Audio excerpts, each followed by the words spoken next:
Give Lorentz a little bit more of an opportunity, or can you give Nick Waugh more than 12 minutes a night? Have them matter more. The difference is those guys earned whatever they got. It wasn't given to them. It wasn't like you're in the lineup. You hit second, you hit seventh. It doesn't matter. You stayed there game in, game out because you got the job done to get to the next game. And they earned it. No one gave them anything. But that's what has to happen for the Leafs. These guys have to earn it. With anybody, with any team. Right. So they found a way to get the job done. You can't take Ernie out of the lineup. I mean, he's got an 1,100. He's probably crazy. separate from that conversation. When they brought him, But he was a nobody. He was Nick Robertson in April. Yeah, he got released by the A's. Okay. Like 2 He years was ago. a nothing, a nobody. Lucas. Right. Luke, Oregon guy. 10 years. Yeah. Right. And now he's like clutch. So let me ask you, why are you so resistant to the idea that the Leafs players could or should earn their way? They've into had more? ample opportunities. Bernie was 28 when they got him. Lucas is 30. I don't know baseball, but I know in hockey you're done, bud. You're done. Okay. You're done. I do hate the Leafs. No, I don't hate the Leafs. I'm just saying that you don't have time. You don't have that type of time in hockey like you do baseball. So their support players will never be good enough, and the lesson is? I don't know whether they're going to be good enough, but if they are going to be good enough, it's got to happen really soon. It'd be nice for them to find out if that's Nick all. Waugh can play 16 minutes for them. Sure, that's a good place to start. This is where I get my Jays and Leafs. Now, I've gone on record here that I am seeing like Freaky Friday stuff between the game of baseball and the game of hockey. My hockey guys have turned into baseball players, and my baseball players have turned into hockey guys, especially when it comes to Jays Leafs. Fire it up, baby. I'm ready for this one. I'm ready. Here it is, okay? Shoveling coal in the old stove here. Let's go. And I know Barks is coming on with Blair coming up next, and he's got a theory of character's got nothing to do with baseball. Can you hit a heater? Can you hit a heater? Can you hit the 95-hour baseball? Doesn't matter. Can you hit it? But when I see Max Scherzer like burning through his manager and basically telling him, scram, beat it, F off, that is a moment. And how about Springer texting his manager, quit texting me. I'm playing. When I see what we all believed was a cracked kneecap and a guy trying his best to stay in the game, going up and down the lineup, and then having like an army of horses having to pull him off the field and then coming up and playing the next game and then hitting a Kirk Gibson, LA Dodgers home run. That is what legends are made of. I want horses back there. And we, in the last few years, have experienced, as early as the playoffs last year, Stolarz needing a stretcher to leave the ice. He's taking a beating. We saw Willie Nylander with migraine headaches. Austin Matthews skates one day in Boston and then leaves the series. What has happened? So this is the idea of the segment. What can the Leafs learn here? Tell me, Which is great. when was the switch?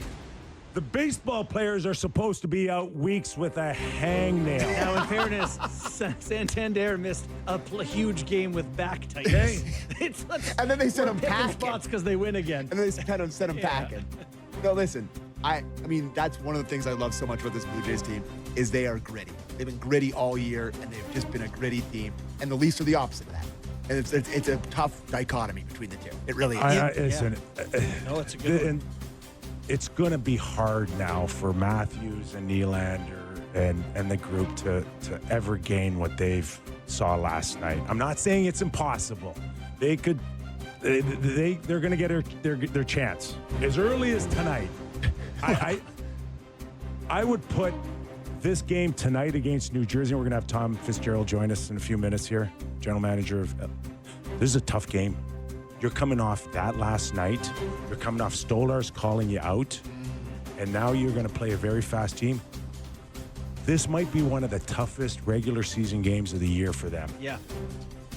Jersey looks really good. To come in, and you got to show something, man. Look what you're up against. It's true. You're not. Like, I actually think you're bang on. I would love to sit here and say that's a hot take, but it's not.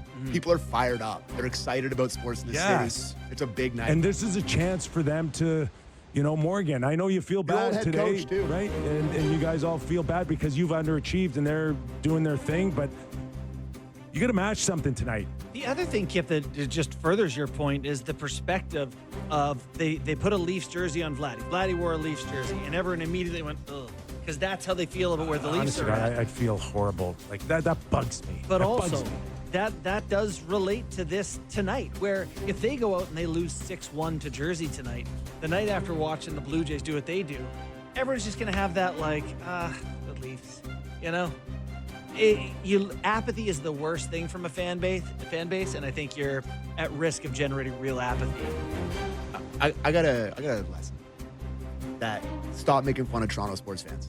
That everybody bags on the Leaf fans for how quiet it is in the building and how it's the choir spot. It's church. That wasn't church at Rogers Center last night. That's the best crowd I've ever been a part of. People were fired up all the way through the game. They're down 3-1. People are still standing for every They're chanting "Let's go Blue Jays" as he hits that home run. By the way, down 2. And you know why? Because there's real sports fans that go there. They can justify spending the money for. Well, they're like, what am I going to spend? $250 on a regular season game against the National Predators, or am I going to go throw it on a Blue Jays playoff game? And people in the city are passionate, and they're allowed to be passionate at the Blue Jays game. People are fired up. You're in the lower bowl at Scotiabank Arena acting like I was or anybody was. People will be like, please sit down. Please sit down. Like, you're not allowed to act like that. There's real sports fans in this city. You are allowed when you believe that they can win. Sammy, they're not cutting deals when the Leafs are in the height of the playoffs and you believe. It's a different feel. Yeah. It's a different feel. Yeah, for sure. Okay. But I'm just saying, people love to make fun of Toronto sports in terms of like it being quiet and all this. We ain't quiet. We're not a quiet group of people. And we're fired up. We love our teams. And I would just love to see more energy like that. Like, even for regular season games. Like, the crowds at the Scotiabank this year have been brutal, but I get it because it just seems like nobody cares. They're like, well, the Jays are the biggest pop they get every time there's at the game. Remember they put up the 2-1 goal or 2-1 home run Jimenez hit against the against the Seattle Mariners. Biggest cheer of the night. People are too locked into Jays, but I hate when people make fun of Toronto sports fans. Now, I will say, too, part of this related, having success thing is pretty simple about your best players being your best players. Yep. Laddie wins MVP of the series. Yep. Springer hits a big one. They didn't have Bo Bichette, so you can overcome some things, but it does have to be Matthews and Nylander and Nyes and Tavares and Riley, like those guys.